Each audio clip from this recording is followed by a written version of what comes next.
Diego Salimpaina 91,2 Langgisa FM. Sahabat Langgisa masih dengan Vio Ravanda, dan kali ini sahabat Langgisa 1 jam ke depan akan kita hadirkan Gawang Pasisir ke ruang dengar sahabat. Nah sahabat Langgisa, saat ini Vio Ravanda tidak sendiri sahabat, sudah ada Pak Safrizal menemani Vio Ravanda, dan juga sudah datang narasumber kita hari ini, ada Bapak Fadli Amra SHMM. Beliau adalah Kepala Bidang Keselamatan, dan juga Pak Hutria Kevin SAP Kabid Prasarana. Nah sahabat Langgisa, mari kita sapa narasumber kita pagi hari ini. Halo, selamat pagi Pak Fadli dan Pak Hutria. Selamat pagi juga. Assalamualaikum warahmatullahi wabarakatuh para pemirsa semua. Waalaikumsalam warahmatullahi wabarakatuh. Gimana nih Pak kabarnya pagi hari ini? Dari Pak Fadli dulu deh. Alhamdulillah baik nih, cuaca juga mendukung kita untuk melakukan aktivitas ya, mudah-mudahan lebih baik lagi. Terima kasih. Siap. Kalau Pak Kevin ya. Ya, panggil saya salam dengan Pak Kevin. Ya, alhamdulillah hari ini jadwal kita talk show kami dari Dinas Perhubungan, hari yang cerah, membuka semangat kerja kita pada pagi hari, pada siang hari ini. Siap, baik Ya. sama lagi Sal. Tema kita hari ini mengenai pelayanan penerangan jalan umum dan keselamatan LLAJ di Kabupaten Pesisir Selatan. Sebelum kita masuk ke tema kita hari ini, dipersilakan untuk Pak Fadli dulu menyapa sahabat kita nih di 91, pendengar kita di 91,2 Langgisa FM. Silakan Pak. Baik, terima kasih Bu Vio. Assalamualaikum warahmatullahi wabarakatuh. Para pemirsa yang kami hormati dan kami banggakan, untuk mulai kegiatan ini kami mohon izin memperkenalkan diri. Nama kami Fadli Amra, sekarang bertugas di Dinas Perhubungan Kabupaten Pesisir Selatan selaku Kabid Keselamatan yang mengurus masalah keselamatan darat maupun yang ada di laut.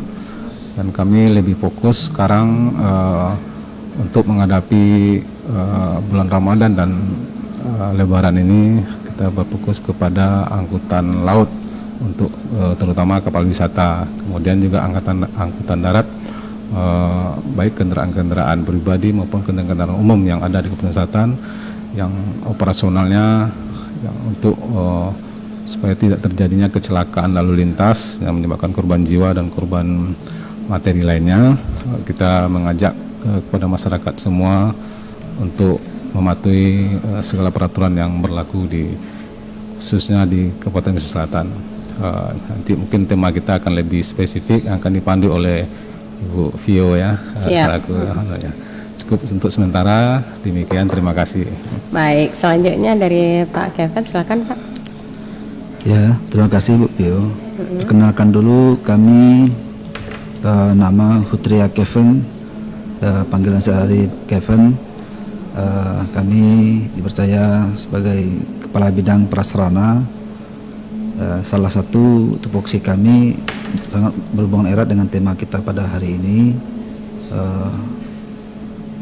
pembangunan perlengkapan sarana jalan, perlengkapan jalan untuk keselamatan jalan, yaitu ada penerangan jalan umum atau PJU. Kita di Pesisir Selatan ini cukup banyak lampu penerang jalan yang tersedia dengan kondisi yang berbagai, ada yang hidup, ada yang mati. Yang mati ini yang kita perbaiki demi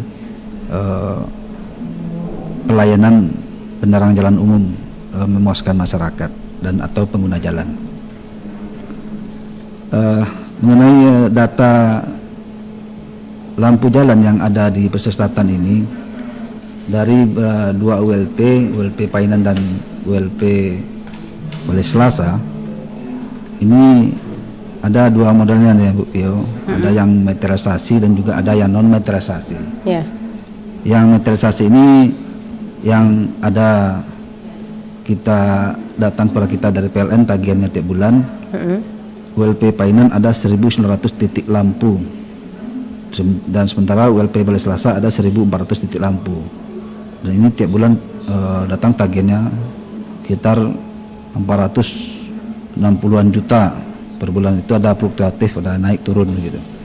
Sementara yang non-materialisasi ini lampu-lampu yang sejenis lampu mandiri yang diadakan oleh masyarakat, swadaya masyarakat, ini tidak ada meterannya materialisasi. Nah, ini berdasarkan data tahun 2022 kemarin, ULP Painan ada 3.385 titik lampu dan ULP Wali Selasa ada 4.506 titik lampu. Jumlahnya melebihi dari jumlah lampu yang materialisasi. Ya. Tetapi yang kita lakukan perawatan itu tentu yang ada materialisasi ini. Ya. Sementara itu dulu Bu Pio. Iya, siap. Terima kasih. Baik, itu sedikit mengenai pelayanan penerangan jalan umum dan keselamatan LLAJ Kabupaten Pesisir Selatan yang sama lagi sudah dijelaskan dari Pak Kevin tadi. Nah, sama lagi buat sahabat yang ingin bertanya silakan bisa melalui Facebook kita di kolom komentar di LPP Langkisa FM karena sekarang kita live Facebook lah sahabat lagi dan juga di nomor telepon sahabat lagi di 081166192120. Di menit-menit terakhir nanti sahabat lagi kita buka pertanyaannya nih sahabat lagi dan baik sahabat lagi kita lanjutkan ke tema kita kali ini mengenai pelayanan penerangan jalan umum dan keselamatan LLAJ Kabupaten Pesisir Selatan dari Pak Fadli dulu, silakan Pak. Baik, terima kasih. Kami akan menjelaskan tugas pokok dan fungsi kami selaku Kepala Bidang Keselamatan pada Dinas Perhubungan Kabupaten Selatan. Di bidang kami memiliki 3 kegiatan APBD Pesisir Selatan tahun 2023 ini. Yang pertama operasional Forum LLAJ, yaitu Forum Lalu Lintas dan Angkutan Jalan. Adapun forum ini berfungsi sebagai melakukan koordinasi antar instansi penyelenggara yang memerlukan keterpaduan dalam merencanakan, menyelenggarakan, dan menyelesaikan masalah-masalah lalu lintas dan angkutan jalan di wilayah Kabupaten Pesisir Selatan.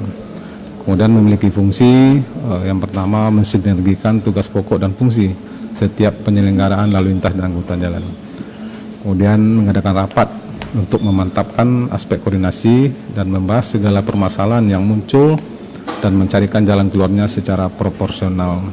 Jadi kami ada agenda melakukan rapat bulanan setiap bulannya dengan anggota Forum LAJ yang terdiri dari sebanyak 60 orang, itu terdiri dari tokoh-tokoh masyarakat, dari aparat Pemda, kemudian dari TNI Polri, kemudian dari perguruan tinggi, serta masyarakat lainnya yang terkait.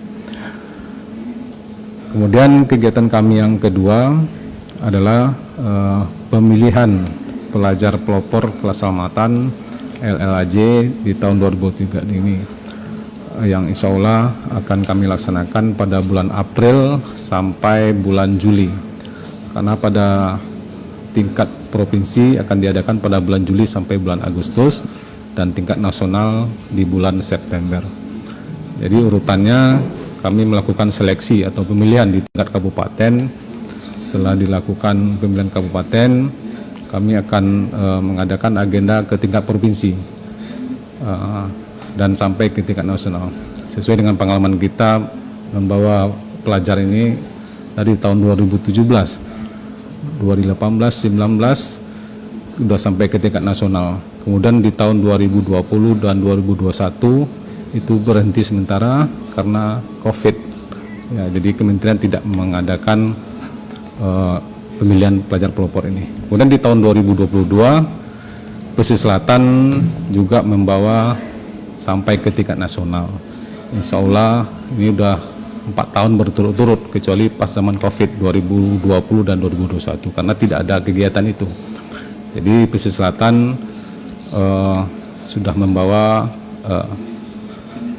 pelajarnya ke tingkat nasional, walaupun di tingkat nasional belum bisa mendapatkan peringkat, tapi sudah bisa memotivasi adik-adik kita untuk untuk lebih giat lagi untuk di tahun 2023 ini. Nanti kita akan melakukan sosialisasi ke sekolah-sekolah.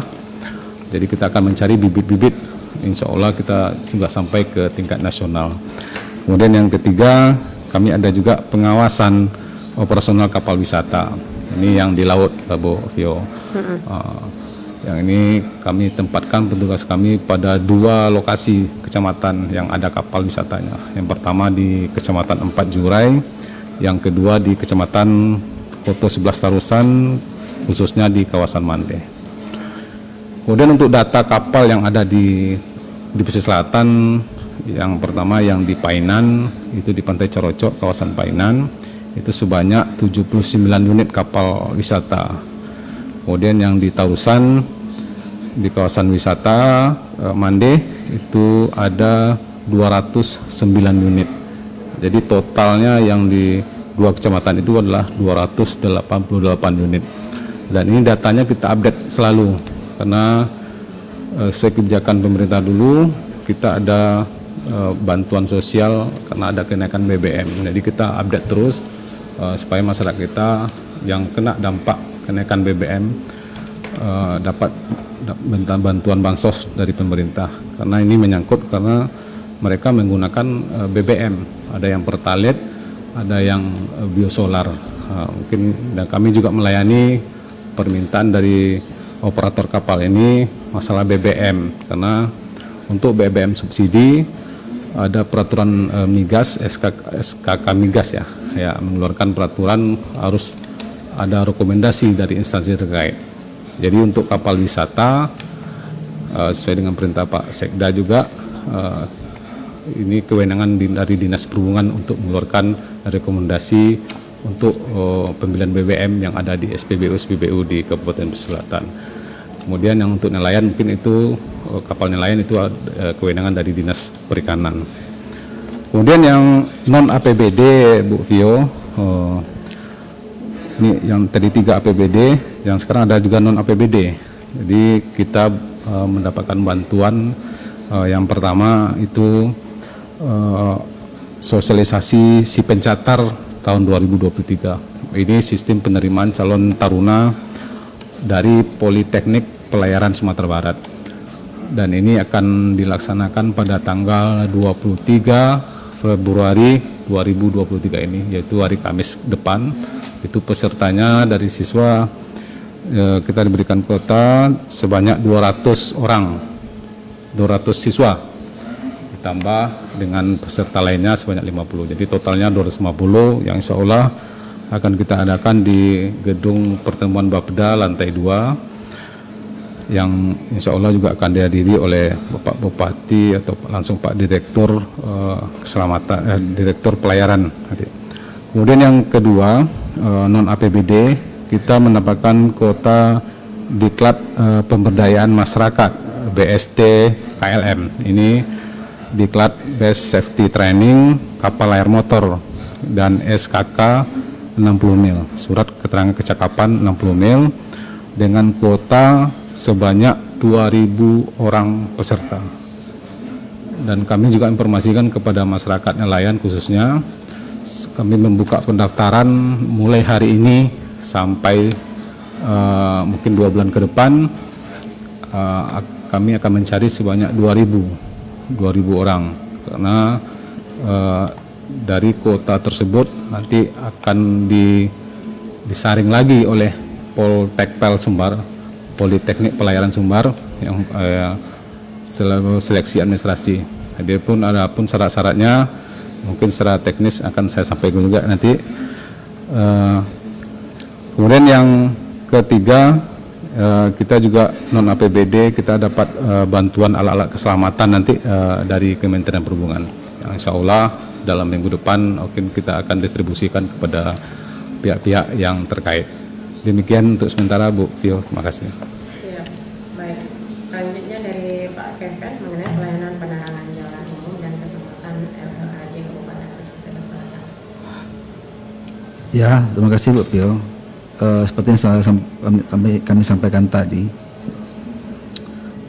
penerangan jalan umum ada beberapa titik lampu Kabupaten Pesisir Selatan cukup banyak. Data dari kami bisa memberikan data pembangunan PJU selama 2 tahun belakangan. Tahun 2022 kita telah melakukan pembangunan PJU se-Kabupaten Pesisir Selatan sebanyak 21 IDPL dan 212 titik lampu. Itu ada dari Tapan, juga terus terusan beberapa kecamatan, totalnya 211 lampu. Sementara pada tahun sebelumnya, tahun 2021, Dinas Perhubungan juga melakukan pembangunan sebanyak 149 titik lampu. Ini berarti 15 IDPL, lebih sedikit karena tahun ini juga tahun COVID, jadi ada pengurangan refocusing anggaran ketika itu. Kembali lagi kami sampaikan, pada tahun-tahun belakang ini kita fokus melaksanakan pemeliharaan lampu jalan, penerangan jalan umum ini, tetapi sesuai dengan arahan pimpinan Pak Bupati Kabupaten Pesisir Selatan juga mengamanatkan kepada kami, di luar penerangan jalan umum ini Dinas Perhubungan juga bertanggung jawab memperbaiki, memberikan perawatan pada penerangan-penerangan di luar bangunan gedung kantor. Artinya bukan lampu jalan umum saja, seperti lampu Hikmas yang ada beberapa 6 lokasi seperti Pantai Carocok Painan, Gor Zainizen, ke Masjid Akbar Baitur Rahman, juga ada di depan dekat RSUD Pasar Kambang. Ini Hikmasnya juga sekarang keadaannya ada yang perlu diperbaiki. Yang sebelumnya ini ada di dinas, di luar Dinas Perhubungan seperti PU dan Pariwisata, tetapi karena tidak efektif diserahkanlah kepada kami. Maka mulai tahun 2023 ini cukup berat tugas kami. Selain PJU, kami juga menangani lampu-lampu seperti lampu taman, juga taman, lampu gerbang Mandeh, gerbang Kabupaten Pesisir Selatan si Guntur itu, dan juga rest areanya, taman-taman itu semuanya menjadi tanggung jawab kami. Jadi pada sahabat dan juga Radio Langkisau dan juga masyarakat Pesisir Selatan yang ingin menyampaikan keluhan atau ada memberikan laporan lampu PJU yang mati, terus terang kami Dinas Perhubungan tidak bisa mengetahui secara detail lampu-lampu di Pesisir Selatan ini yang mati, yang rusak, karena kita belum menggunakan teknologi smart seperti, karena apa? Karena ada lokasi daerah kita yang tidak bisa dijangkau sinyal internet secara maksimal, dan juga terkait masalah anggaran karena ini cukup besar. Jadi kami membutuhkan laporan dan dari masyarakat, terutama masyarakat di sekitar. Jadi di mana lampu yang mati atau yang rusak, segera laporkan kepada kami. Dan ini pun kami masukkan ke daftar agenda pelaksana kegiatan. Bisa saja ini segera ditindaklanjuti atau menunggu karena bergiliran dari penanganan laporan-laporan yang sebelumnya. Terus terang, kami Dinas Perhubungan berupaya sebaik mungkin memperbaiki lampu-lampu atau menangani pelaporan dari masyarakat. Tetapi karena daerah kita memanjang dari utara ke selatan, sangat luas, keterbatasan waktu, tenaga, anggaran juga, terutama suku cadang. Jadi ini yang salah satunya kami akui ada juga keluhan laporan masyarakat yang belum bisa ditindaklanjuti. Tetapi kami bertekad tetap akan melakukan perbaikan sepanjang ada waktunya dan ada juga suku cadangnya. Kami rasa tentang pelayanan jalan umum kepada sahabat Langkisau, silahkan nanti kalau ada nanti bertanya, mudah-mudahan akan kami coba menjawabnya. Sekiranya tidak bisa, mungkin nanti kami sampaikan kepada pimpinan atau tim di Dinas Perhubungan bagaimana pemecahan permasalahan yang ada terkait terutama di bidang penerangan jalan umum ini. Siap. Baik. Selanjutnya dari Pak Safrizal, silakan Pak. Ya, selamat datang. Kami ucapkan kepada Dinas Perhubungan yang sudah mewakili dalam hal ini, mungkin pertama dari Kabid Lalu Lintas Angkutan Jalan yang menangani saat ini darat dan laut ya Pak ya. Yang kedua mungkin bidang prasarana yang tepatnya itu mengenai fasilitas lampu jalan. Dalam hal ini Pak, kami tertarik juga apa yang Bapak sampaikan tadi itu. Pertama, kapal wisata. Kapal wisata itu secara data ini dari Dinas Perhubungan untuk Painan ada 79, dan di Terusan sendiri ada 209, yang jumlah totalnya 288 Pak. Dalam hal ini karena kita ini akan menghadapi Lebaran, apakah semua kapal ini layak jalan untuk wisata atau bagaimana Pak? Dan yang kedua, apa saja kelengkapan dari sebuah pelayaran untuk wisata? Karena namanya berwisata kita di daerah laut itu mungkin juga ada kelengkapan-kelengkapan yang mesti dimiliki oleh sebuah kapal berwisata itu Pak. Dan dalam hal ini apa peran atau pelayanan Dinas Perhubungan sendiri untuk kapal-kapal ini? Apakah ada bantuan dari kementerian atau bagaimananya? Karena kalau kita lihat sekarang ini Pak, mungkin sama-sama kita dengar inflasi dan BBM-nya lagi naik. Mungkin secara ekonomi para awak kapal kita itu tidak bisa lagi untuk membeli perlengkapan-perlengkapan untuk membenahi sebuah kapal itu Pak. Yang kedua, kami tertarik juga nih apa yang disampaikan Pak Kepen tadi itu mengenai lampu jalan. Mungkin sama-sama kita ketahui mungkin gitu Pak. Di lokasi-lokasi wisata sendiri tidak adanya penerangan jalan di media sosial. Mungkin duduk yang dilakukan oleh Satpol PP ditindak. Dan ini bagaimana terobosan dari Perhubungan sendiri agar di daerah-daerah wisata adanya lampu penerangan jalan. Mungkin tidak ada lagi kejadian-kejadian yang sebelumnya yang sama-sama kita lihat di berita-berita di Satpol PP yang secara gini Pak, adanya pasangan muda-mudi atau anak-anak kita yang duduk di tempat yang sepi yang tidak adanya penerangan jalan. Ya, yang kami tanyakan sekarang ini, ada nak terobosan dari Dinas Perhubungan sendiri agar daerah-daerah wisata yang tidak ada lampu itu agar ada lampu gitu Pak. Terima kasih Pak. Ya, silakan Ya, Pak langsung Fadli. ya. Baik, terima kasih Pak Safrizal Sarjana Hukum, owner LPPL Langkisau. Beliau memang sudah senior nih di radio nih Pak Safrizal ini. Ini pertanyaan yang bagus nih, ada 3 nih saya tampung nih. Yang pertama masalah kelayakan, kemudian masalah perlengkapan yang harus dipenuhi, kemudian terakhir ada apa pelayanan Dinas Perhubungan terhadap kapal wisata ini.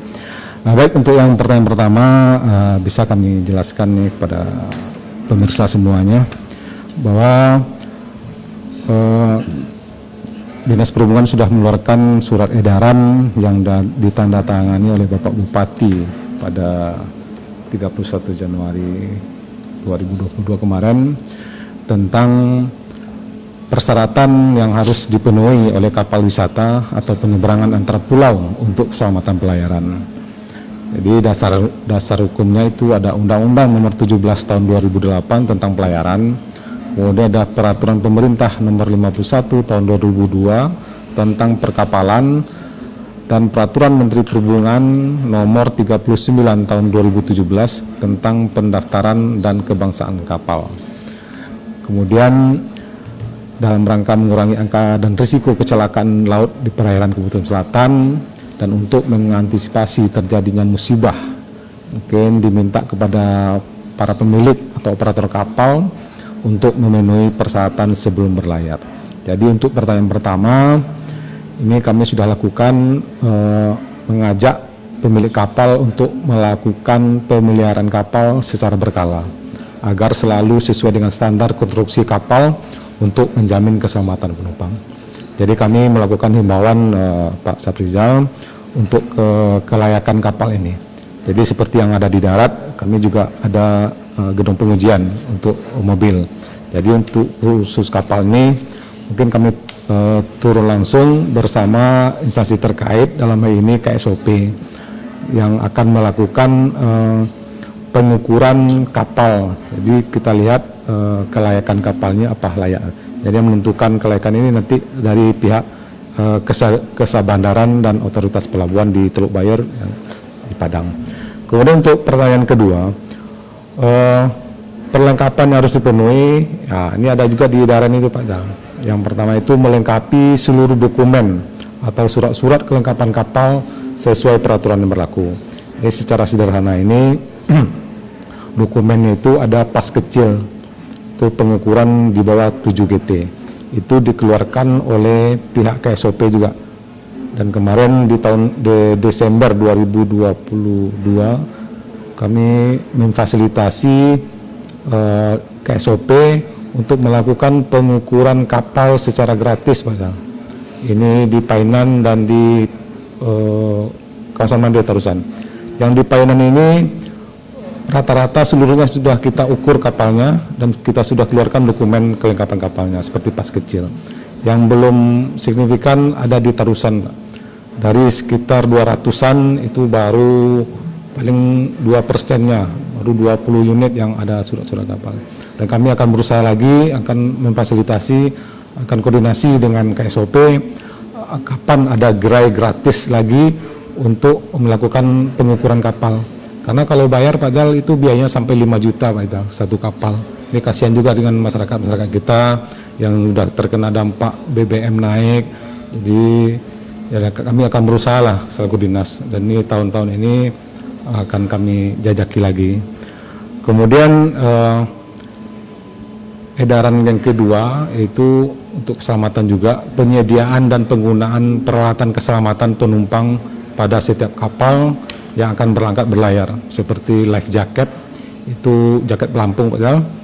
Kemudian ada namanya life boy bukan sabun nih, ini ban pelampung. Ya, life boy ini bahasa Inggrisnya, life boy ini tulisannya. Kemudian alat pemadam kebakaran dan alat keselamatan lainnya.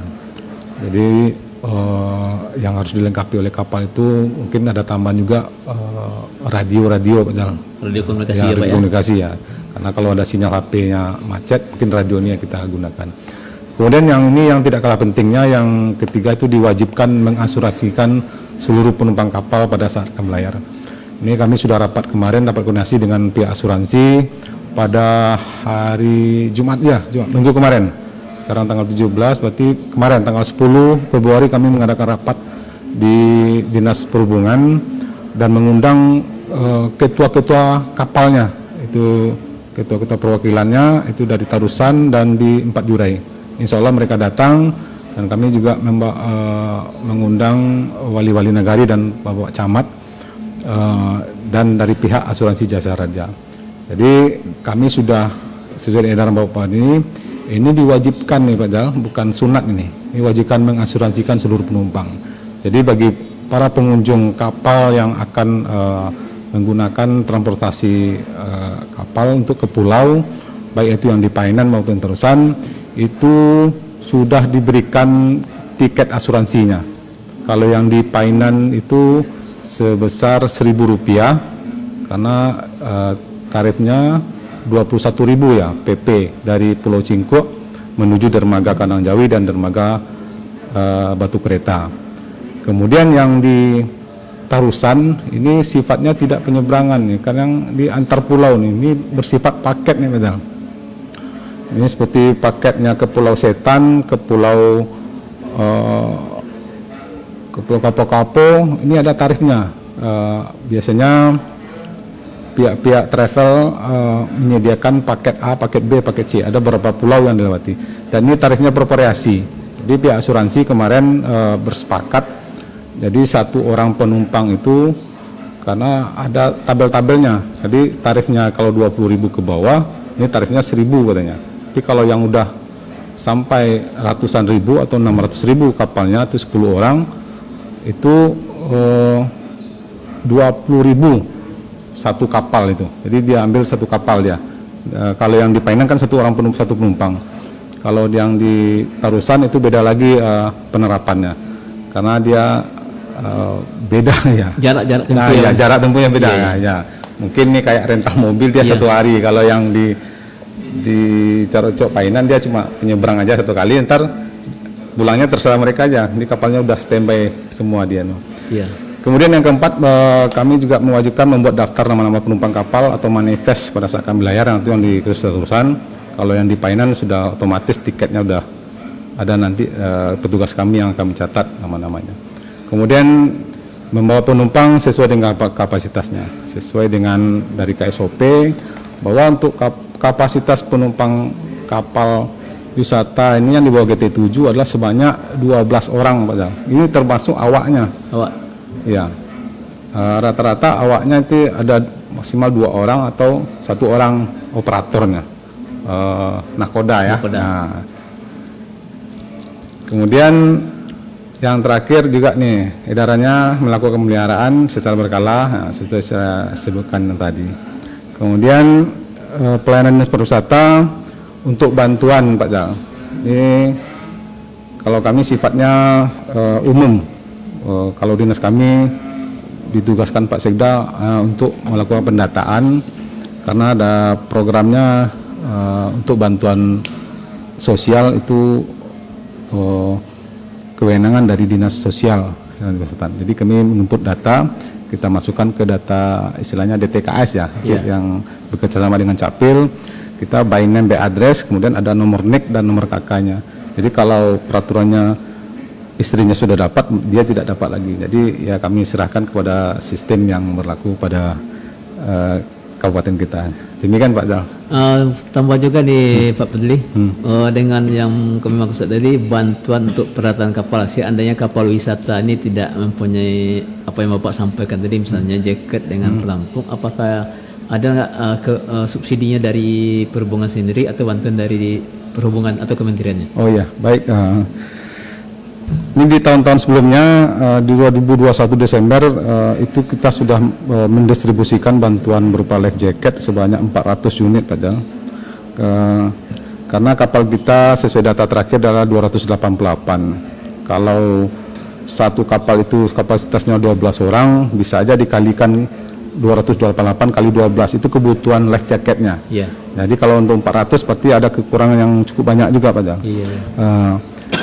Jadi kami melakukan permintaan terakhir kemarin, proposal ke kementerian itu insya Allah dapat sebesar 130 buah ya mungkin akan diserahkan oleh Bapak Bupati ini dalam waktu dekat. Kita menunggu jadwal beliau kapan akan diserahkan secara seremonial, dan kita tetap akan melakukan koordinasi dengan pihak-pihak terkait, baik KSOP, dari BPTD juga, kemudian dari Dinas Perhubungan Provinsi, dan kita akan mengajukan proposal untuk bantuan kepada para pemilik kapal kita ini. Dan kami juga mengimbau kepada para pemilik, ini kalau ada untungnya ya kita siapkan juga tabungan untuk membeli alat keselamatan. Masa menunggu dari subsidi pemerintah, bantuan terus ya. Demikian Pak, kita juga melatih masyarakat kita untuk lebih mandiri. Ya. Silakan Pak. Terima kasih Pak. Ya. Mungkin tentang penerangan jalan tadi kepada Pak Kepen kita. Ya, oke, Kak Safrizal. Terima kasih atas pertanyaannya. Ini sangat menarik sekali ya. Beberapa kejadian dari instansi Pol PP terutama menemukan pasangan muda-mudi di tempat yang gelap, terutama di dekat daerah objek wisata kita. Memang ini karena salah satu ikon daerah kita, daerah sejuta pesona, jadi mengedepankan produk unggulannya pariwisata. Jadi otomatis daerah kita ini kebijakannya tentu akan memajukan pariwisata. Kami berdasarkan peraturan berlaku Dinas Perhubungan, memang awalnya untuk keselamatan jalan, lalu lintas jalan itu ada perlengkapan penerangan jalan. Yeah. Tetapi yang Pak Safrizal tanyakan tadi, adakah terobosan ini untuk terutama kawasan wisata Yang belum ada penerangan. lampunya, yang belum Ya. ada lampu. Iya, ada lampu penerangan. Berdasarkan regulasi ini, kami tentu akan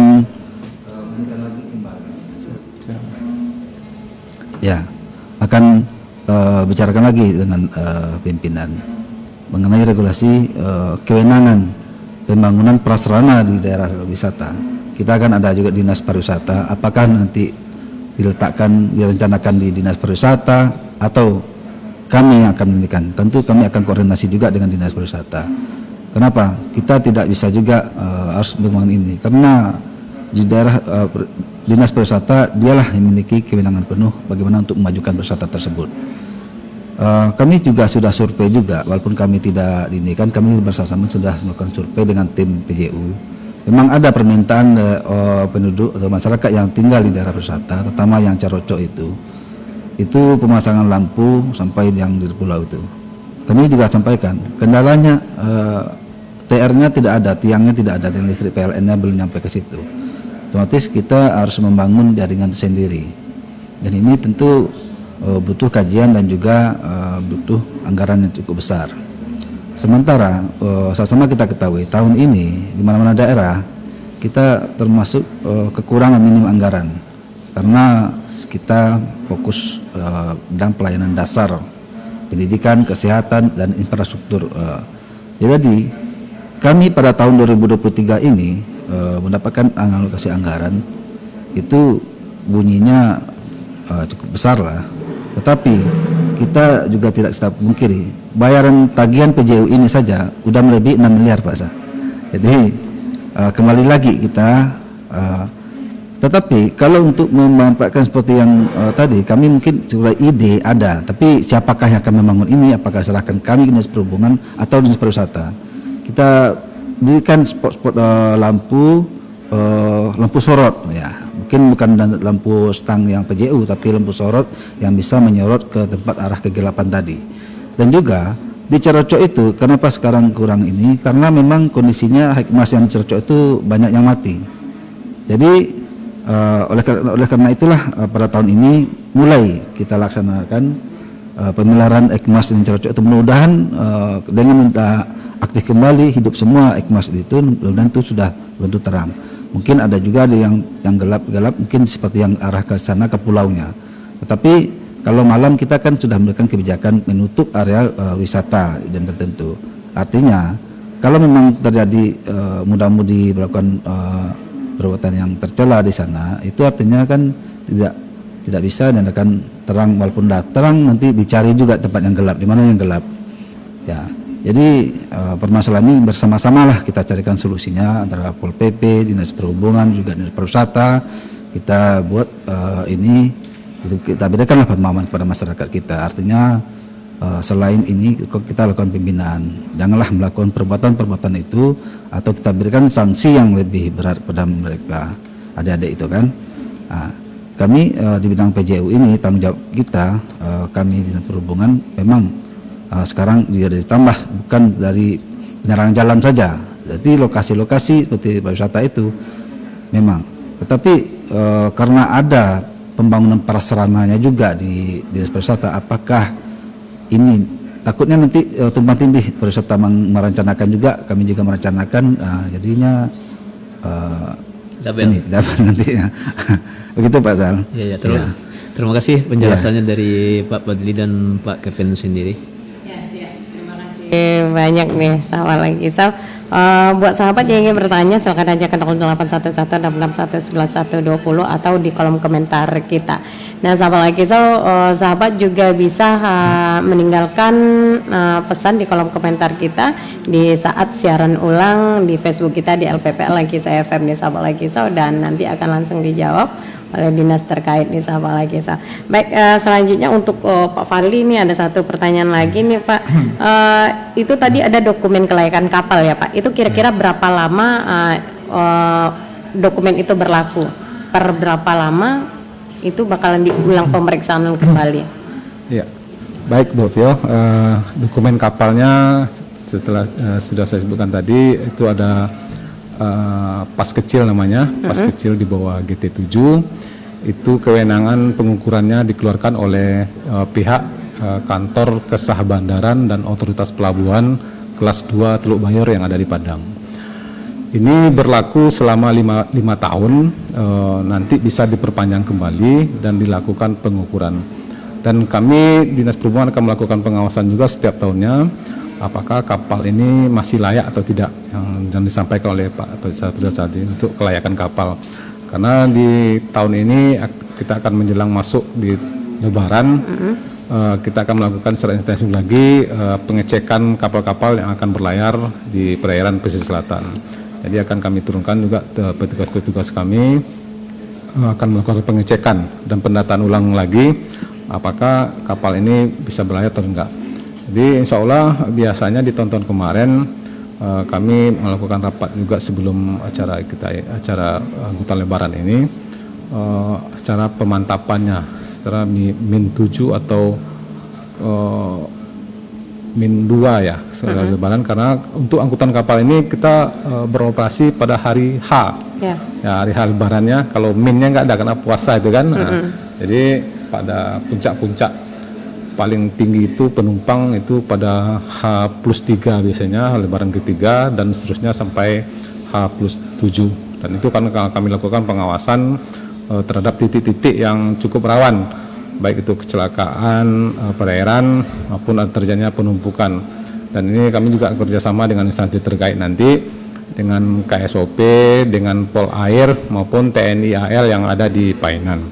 Jadi untuk surat dokumen kapalnya, khusus untuk operatornya itu ada SKK namanya Bu Vio, surat keterangan kecakapan. Ini harus melalui diklat yang telah sebutkan tadi. Dan sekarang ada kuotanya sebanyak 2.000 orang. Ini kalau udah 5 tahun para operatornya memilikinya, sudah habis masa berlaku, nanti bisa kita ulang lagi diklatnya, kita perbarui lagi.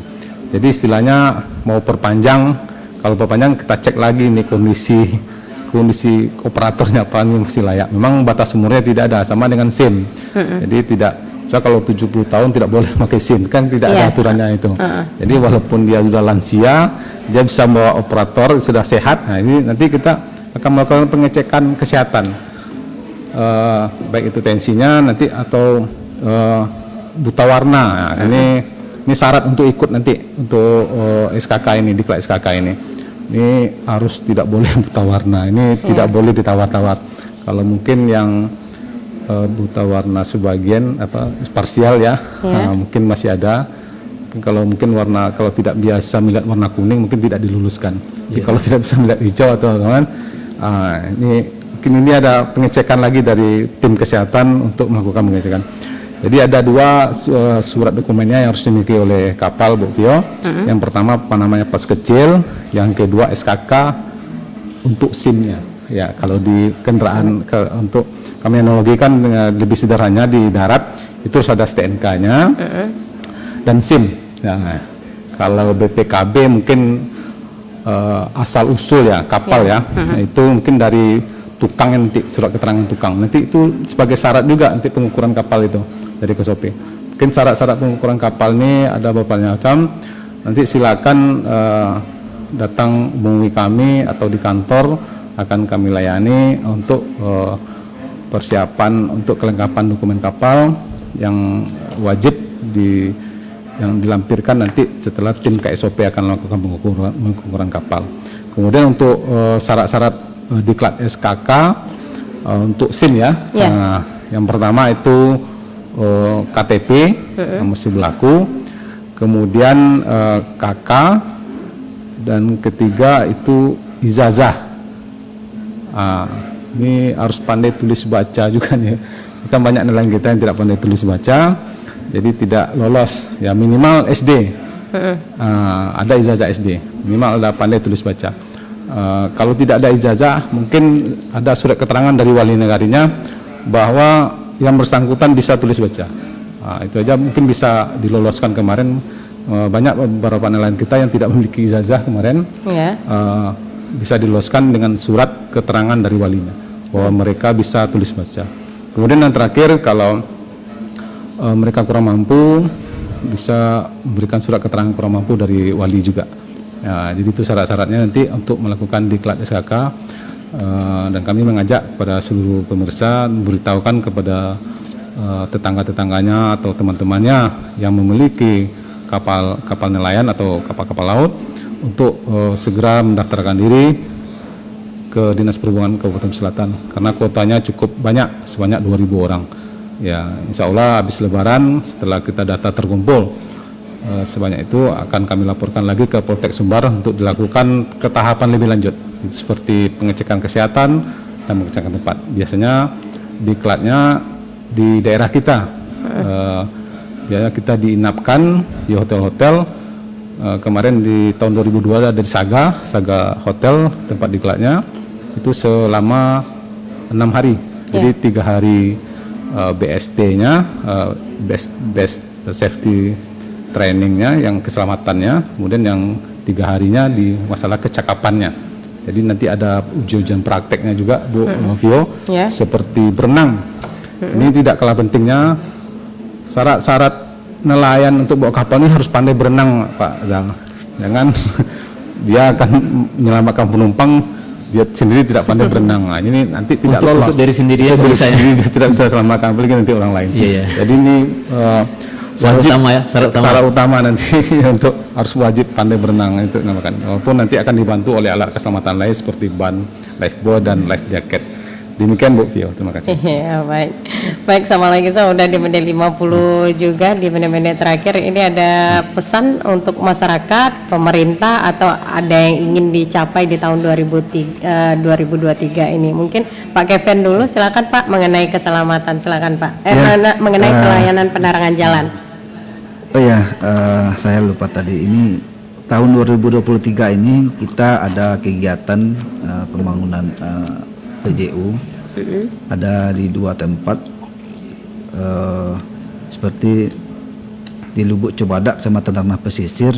Ini ada kita rencanakan 8 titik lampu permintaan masyarakat di sana, dan juga ada yang kedua di Nagari Tigo Sungai, Kecamatan Panjang Soal. Ini yang rencananya dilakukan pada tahun ini. Hanya 2. Biasanya kita cukup banyak melakukan pembangunan ini yang bersumber dari kegiatan pokir anggota dewan kita yang telah ditempangkan kepada Dinas Perhubungan, dan lokasinya juga sudah ditetapkan seperti tahun-tahun sebelumnya. Sementara tahun ini minim, tidak ada sama sekali pokir anggota dewan kita.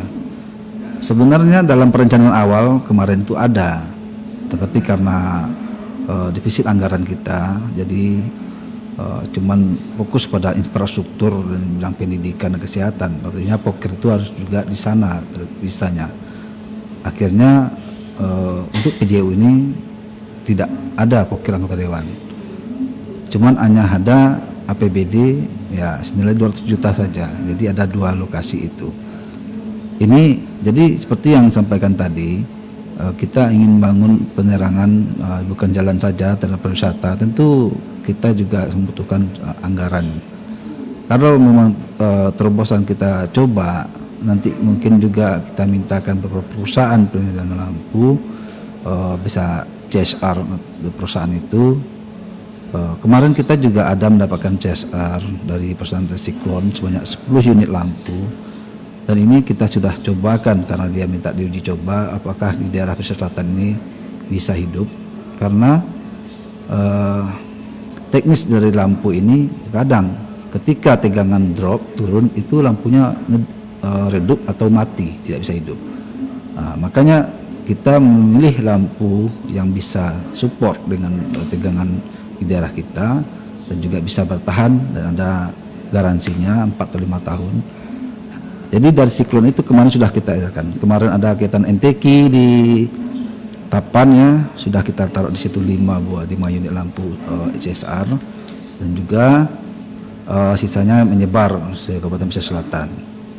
Alhamdulillah lampu itu rupanya bertahan hidup. Sementara kondisi yang dibangun 2 tahun ini, 2022 ini sampai sekarang ini, kami memang wanti-wanti memilih jenis lampu yang bisa digunakan. Kadang kita daerah wisata kita pantai, kadang kita seperti LED ini tidak cocok rupanya di daerah pantai karena ada suhunya atau garamnya atau gimana, bisa. Kalau dari material besi atau ini cepat berkarat ya Pak Saudara. Kadang-kadang makanya kita dalam perencanaan desain pembangunan kita ini, tiang-tiang atau seperti apa tempat duduk, kalau terbuat material dari besi itu cepat berkarat, cepat rusaknya, apalagi minim perawatan cat ulangnya. Itu kan jadi harus dipikirkan lagi. Seperti tiang-tiang listrik itu harus kita pertimbangkan lagi, bisa dari beton ya, biar tidak mudah ini. Jadi memang sekarang ini marak lampu rusak. Itu banyak yang lampu ini dibangun sebelum yang diserahkan pada Dinas Perhubungan. Seperti dulunya ada di SDM, Dinas Kehutanan juga di ini kan, PU juga ada. Jadi yang selama-lama itu memang sudah uzur umurnya, udah lama, ukurannya udah diganti, tetapi pengganti pemasangan baru membutuhkan anggaran yang sangat besar. Kami juga setelah melakukan studi banding tetangga kita Kota Padang, itu pemeliharaan mereka tuh 1 tahun itu 11 miliar, pembangunan mereka 32 miliar. Kita berapa? Wilayah kita lebih besar, lebih luas daripada Kota Padang. Kalau kita samakan, jadi tokoh masyarakat kita menginginkan sama dengan daerah tetangga kita Kota Padang, itu memang kita tidak bisa mencapainya karena mereka anggarannya sangat besar, PAD mereka juga besar, sementara PAD kita kecil. Jadi bagaimana? Mungkin salah satu terobosan, mungkin kita melibatkan pemerintahan nagari. Bagaimana pemerintahan nagari bisa ikut ambil andil di penerangan lingkungan masyarakat ini. Mudah-mudahan dengan ada terlibat pemerintahan nagari itu, kita bisa mencapai pesisir terang. Jadi seperti itu. Mana ada rancak yang kalam-kalam kan begitu. Ya. Sekian dulu Bu Fiam. Siap. Baik, selanjutnya dari Pak Fadli, silakan Pak. Baik, ini closing statement ya. Yeah. 5 menit lagi. Ini waktu tidak terasa aja, betul. Dan harapan kami masalah keselamatan ya harus tetap diteruskan, dijaga terus. Ya. Dan kami mengharapkan kepada owner Langkisau ini membentuk acara lagi dengan instansi terkait, kayak perhubungan disandingkan dengan Satlantas, dan kita berdiskusi ya, kita membahas masalah. Kalau kayak gini satu-satu kan nggak kurang ya, kita menyampaikan tidak ada imbal baliknya. Apalagi mumpung masuk Lebaran ya Pak ya. Lebaran ya. Nanti kami ingin ya mungkin agenda lah. Iya, agenda khusus dengan Kasat Lantas. Mungkin kami sering juga rapat-rapat, tapi tidak tersosialisasikan ke masyarakat. Jadi dengan adanya media Langkisau ini, kami sangat berharap sekali dan berterima kasih sekali. Diskusi yang akan kami lakukan nanti akan sampai ke masyarakat. Jadi masyarakat sudah jelas apa nih tanggung jawab kami selaku warga negara. Apakah keselamatan ini dipandang sebelah mata? Apakah pakai helm? Nah ini proyek kepolisian juga kemarin ada operasi keselamatan. Nah, ini ada beberapa item yang akan dilakukan penegakan hukum. Walaupun sekarang tidak boleh tilang, mungkin akan diterapkan kembali nih Pak polisi. Karena semakin parah ini tidak pakai helm semua nih para siswa kita ini sejak dilakukan penilangan. Jadi tidak ada efek jerahnya. Mungkin di pesisir selatan ini belum bisa kita pakai tilang-tilang elektronik ini, mungkin secara manual nih Pak nih. Kalau Pak Kasat Lantas dengar nih ya mungkin kita akan lebih diskusi lagi untuk keselamatan adik-adik kita. Kemudian kami juga mengimbau harapan kami kepada pengusaha angkutan umum itu yang seperti AKDP Petimia, kami mengharapkan supaya tidak parkir lagi di pinggir jalan nasional, karena jalan nasional itu bukan tempat bahan parkir, memang ini dilarang. Dan ini kami akan melakukan koordinasi juga, dan ini kesempatan kami untuk melakukan himbauan terlebih dahulu sebelum dilakukan surat-surat teguran atau penindakan nanti akan dilakukan oleh instansi terkait seperti Pak Satlantas nanti akan melakukan penilangan. Kemudian ada travel-travel yang di depan Kodim juga itu pagi sudah parkir di jalan nasional.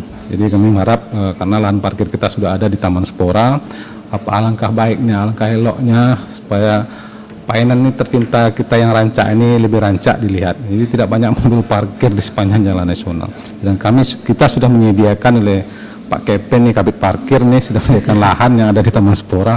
Apa langkah baiknya itu parkir di ini. Kalau di Padang sudah dilakukan pengempesan dan penindakan oleh disubnya. Jadi sudah digemboknya, banyak dibuka.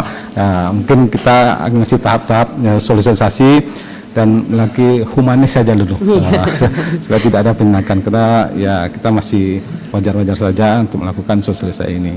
Demikian Bu Vio, terima kasih atas undangannya dan kami berharap kembali lagi kita bertemu kembali dalam event menghadapi Lebaran ini. Jadi kita mungkin temanya lebih kita koordinasikan lagi dengan instansi terkait. Demikian terima kasih para pemirsa semua. Kalau ada salah janggal kami mohon maaf. Kami sudahi wabillahi taufiq hidayah. Assalamualaikum warahmatullahi wabarakatuh. Waalaikumsalam warahmatullahi wabarakatuh. Baik, sama lagi itulah tadi kebersamaan kita dengan Dinas Perhubungan ya, sama lagi mengenai pelayanan penerangan jalan umum dan keselamatan LLAJ di Kabupaten Pesisir Selatan. Terima kasih banyak waktunya untuk Pak Fadli Amra SHMM Kabid Pengembangan dan Keselamatan dan juga Bapak Hutria Kevin SAP Kabid Prasarana. Baik, sama lagi saya Fiora Fana yang bertugas dan juga Pak Safrizal dan timku ya, sama lagi pamit dari Ruang Dengar Sahabat. Terima kasih banyak untuk sahabat semuanya yang udah hadir menemani kita pagi hari ini. Sama lagi nanti akan kita hadirkan relay dengan RRI Pro 1 Padang. Akhir kata saya ucapkan assalamualaikum warahmatullahi wabarakatuh.